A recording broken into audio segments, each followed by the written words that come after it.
Well, welcome to GTC's Teaching Tidbits. Each episode, we explore a teaching technique, a tip, a practice, or idea from faculty for faculty. And joining me today is Kenneth Driscoll from the Speech Communication and Theater Department. Welcome to the episode, Kenneth. Thank you so much. It's so good to be here. I know, and I'm very excited for you to share your tip. Before you do that, though, I'd love if you just briefly tell us a little bit about your background, what you're teaching or have taught, etc. We'd love to just learn a little bit about you. Yeah, absolutely. So I teach in the speech communication and theater department, like Rachel said. I teach public speaking classes, SPC 205. So send all of your students who are required to take my class to me. Don't send them to anybody else. I'm kidding. You can send them to all of us. We're all great. But I love teaching public speaking. Public speaking is a lot of fun. It's that class that a lot of people dread. It's the class that a lot of people are terrified to take, but my goal with the class is to make it as interactive and as accessible to as many people as possible, and to help students be successful public speakers for their future careers, for their goals that they're hoping to achieve in life, and to set them up to be successful for them. I've taught public speaking for 3 years now. I took a time off from public speaking previously to work in the communication and marketing fields for about 5 years. Did a lot of work with public relations, marketing, and general corporate communication. So taking that experience and bringing that into the classroom, I think is super valuable for students as well. So that's a little bit about me. Thanks for sharing that, Kenneth. Yeah, I can identify. I also taught public speaking. It is that most terrifying class ever. So again, remember, if you have those students who are really terrified, send them Kenneth's way. Um, I'll be happy to have them. yeah, and I think that is one of the benefits to having you with the tip you're going to share today. We are now reaching the middle of the semester. We are finding our rhythms, but those assignments and the things that need grading and feedback are accumulating. And so Kenneth is here to share a tool that just might help as you're trying to draft all the feedback and keep a record of it. And that's all I'll say because I don't want to steal Kenneth's tip. So Kenneth, I'm going to turn it over to you to share your teaching tidbit. Awesome. Thank you so much. How many of you have sat in your office and been thinking, oh my goodness, I have this mountain of paperwork, I have this mountain of grading, and I have to hand grade all of this, but I would much prefer to be sitting at home. I would much rather sit where I can put my feet up on the couch, I can put my favorite TV show on, grab a cup of hot chocolate, maybe a blanket, and be in a way more relaxing environment than sitting at my desk where maybe I'm not as comfortable. You may be thinking this and thinking, oh no, but I still have to scan all of those documents in. I have to send all of my students my grades, get everybody their feedback back. But I can't do that at home because I don't have my scanner. What am I going to do? I'm feeling panicked now. I'm feeling stressed. I don't want to stay late at the office. I want to go home where I can relax. I have the perfect solution for you. It's the Microsoft Lens app. This is a way that you can scan documents from your phone and then upload them to your computer or to Blackboard or however you like to store your files. Keep them all in an organized way and then have access to them later, store them in Blackboard for all time and eternity, and then not have to worry about paper documents sitting around at your office or wherever else, and keep everything nice, neat, and organized. What you'll do with this app is you'll open it up, make sure you log in and everything, log in with your Greenville Tech Microsoft account. That'll give everything access in the app that you have access on the computer. And then you can frame up any document that you would like to scan in the screen. Now you'll notice I have a few other things in this screen here. There's a coffee mug and some other items on my desk, but you'll notice the little white corners around the image that I'm trying to scan. The document scanner will detect certain items in the screen and draw brackets around those. So you don't have to worry too much about having a perfectly neat and clutter-free area. It will pick up whatever it is that you're trying to scan. Then you'll use the little picture taking button, the circle at the bottom to take a picture of the document. Now, what will happen is there will be a nice, neat line around the document that you have scanned. Double check to make sure that it captured the image correctly. 99% of the time, it gets it right, but every once in a while, the camera itself gets a little bit confused. So once you've determined that your document was captured correctly, click confirm.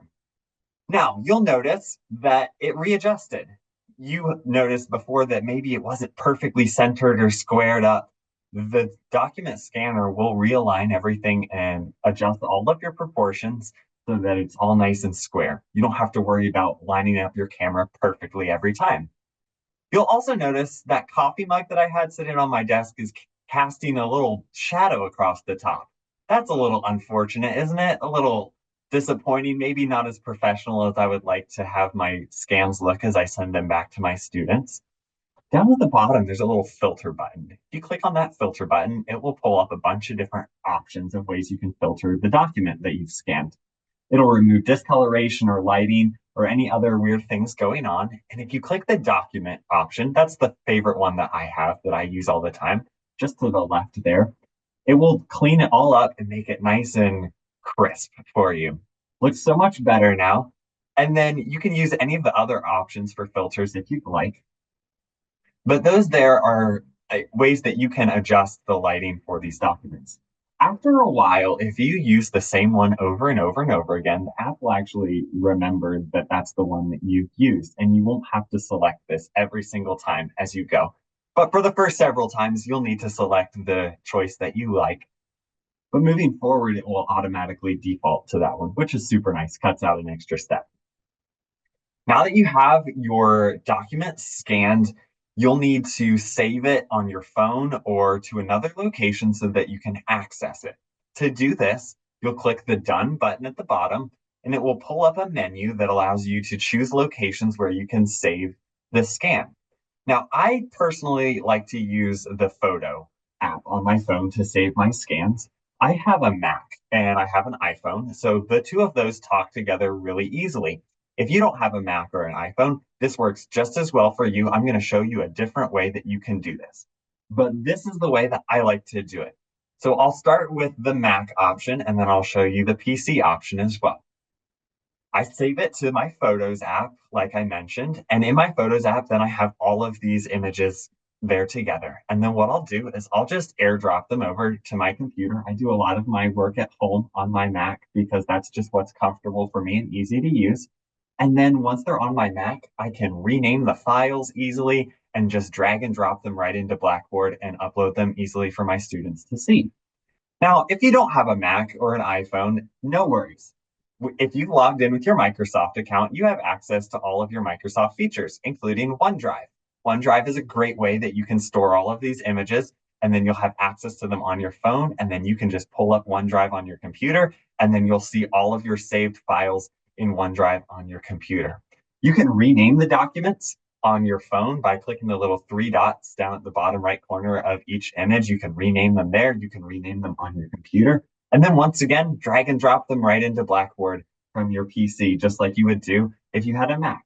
So both of these options are super smooth, easy ways that you can then take all of these paper documents that you've handwritten notes on and turn them into electronic files from the comfort of your own home and give your students access to all of these valuable feedback tips that you're sharing with them.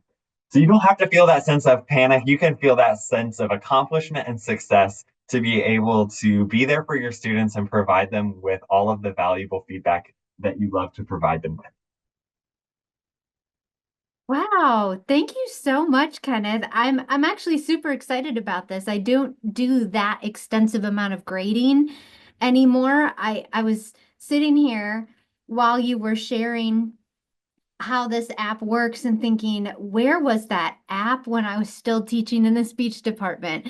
That is a great tool to have. I know any of our faculty who are looking at extensive grading, liking to write those handwritten notes, but also wanting to keep some sort of documentation of that, when they hand it back to the students. I think they're going to find this an incredibly helpful tool. Thank you for sharing all of that with us You're today. welcome.